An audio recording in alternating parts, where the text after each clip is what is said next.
Family didn't know where to look for relatives, so they kept the violin, and the violin stayed in the family for many generations. The family eventually immigrated to Canada and ended up living in Boston, BC. Don's dad, Uncle Duclos, lived in Rossland in the 1930s, and one of his friends was a member of that family. One day the man came to Alan and asked him if he'd like to buy the violin. He needed money very badly because there was a depression. Alan bought the violin for $350. Wow. Which was a lot of money in that time, yes. Alan being, sorry? Even now. Alan being a musician, played the violin everywhere he went. He played for barn dance. When he came to the Second World War, he took the violin with him all across Canada. After the war, he only played the violin in churches and in homes. When Alan died, he left the violin to his son Don, and he still has it. Don's plan is to pass the violin down to his son or grandson and tell him the story of the old violin.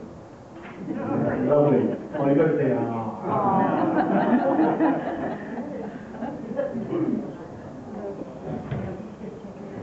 And as I was saying a few minutes ago, every violin I see is outside of Stradivari, and sure enough, there he is again. Well, it is, and as I explained today,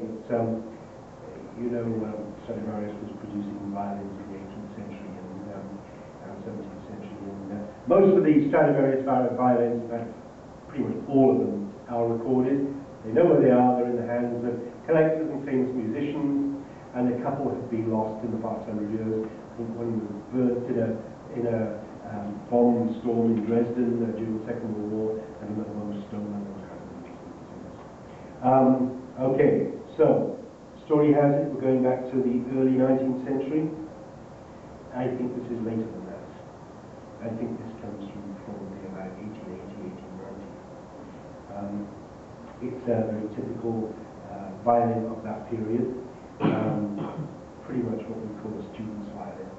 Nothing fancy about it. It was a relatively modestly priced one at the time, and to pay $300 for this in 1930 was a heck of a lot of money. Great story. What's it worth today? $300?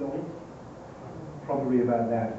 Well, I love the story. I mean, that's everything. We've seen the suitcase over there with the family connections there. We've got the violin here with a fantastic story. I think it's wonderful. Thanks for bringing it along. Done most of the porcelain that came out of China, I think, in England. And I still get the pieces brought into me and say, there's probably 22-carat gold on these. They must be worth lots of money. And it's made by Will Winton, a good Staffordshire porcelain manufacturer. Do you know any history of these? 50 years old. It was bought as a wedding gift from my parents. 50 years old. And this one has box all the good tea set. We've got 3 pieces. We've got the milk jug, teapot cover, and a little sucrier or sugar bowl. What's it worth? Sadly, not a lot. Despite having 22-carat gold covering it, if you took that gold off and put it on the palm of your hand, you probably wouldn't be able to see it. It's micromillimeters thin, and so its value doesn't come into this at all. Value of the set is probably $50. But it makes a nice cup of tea. And then I have this. Okay. It was passed down to me by a grandmother, and this piece has to be about 100 years old. She lived to 98, she died 20 years ago. How do you know she didn't buy it just before she died? You see, Granny's China cabinets are always bad news. Because you probably used to go and see her for tea on a Sunday or something, did you? I used to go visit her and I always admired her. And you always had to, and she'd say, don't touch that. One day it'll be yours. One day it's very valuable. No, Granny must be at least 300 years old. Okay, might have the use. Right, and of course it would be one of a set originally. But Granny never had the other piece. No, she did not. Yeah, okay. She broke them, yes. Flinging them around the kitchen. It sits around. Okay, it says hand painted in Nippon. Okay, that tells me it's made after 1892.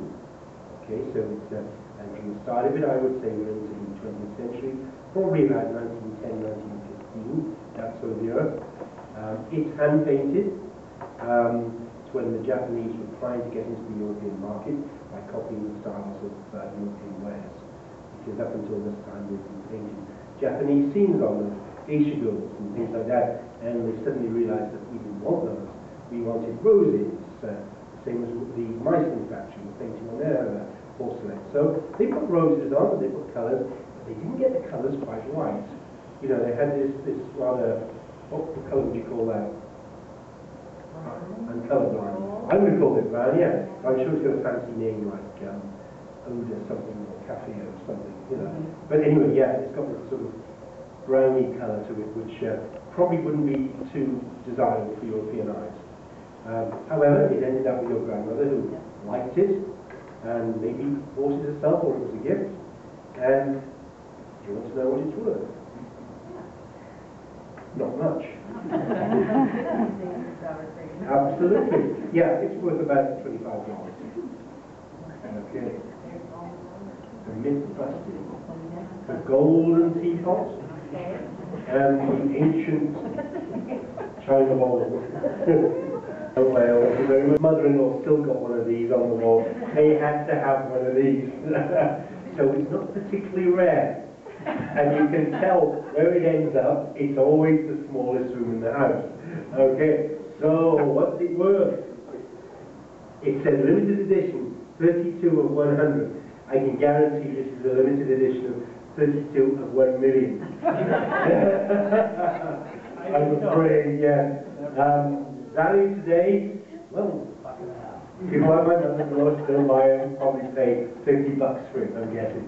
Yeah, so fun. But I can tell you what, I've seen more of these than any other painting, other than maybe the lady. I had a choice to bring a number of different things, but I just picked this. I know. I didn't know the story behind it. Yeah, you know, French dogs peeing against the wall, and found in any respectable washroom in the UK, and I'm sure the same here as well.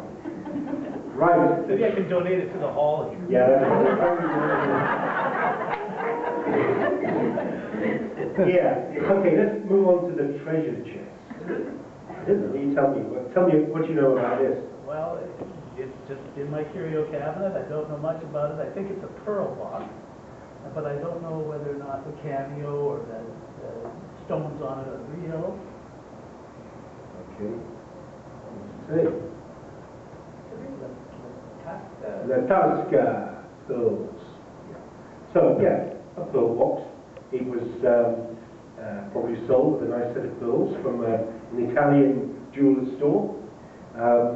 You've got a number of Italian elements here. For instance, the cameo here, which you can see right on the top, which makes it rather special, is carved from a shell. Cameos were carved from Roman periods, from hard stones, and then right through to the 20th century, mostly from shells. This is a shell, and from her style, I would say she was carved in about 1915, 1920, that sort of period. Do you know where it came from? Vancouver Island.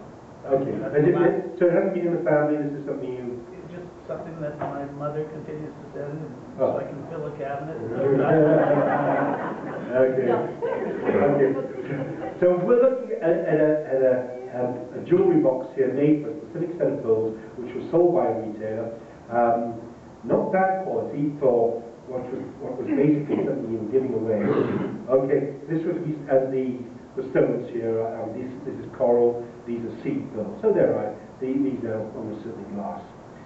But the cameo is real. I mean, the cameo is worth $150. And it's a pretty little box with a little clean with ammonia, foamy ammonia. This would gleam and look like brand new. And you can give it to your wife as a Christmas present. She already really owns it. She probably wouldn't recognize it though when she cleaned it up. Put the pearls inside. Going off behind it. Yeah. Okay, so what's it worth today? It's probably worth $300 or $400. Yeah, I think it's a great thing. It really would clean up very nicely. Thank you. Straight home, put it back in the cabinet.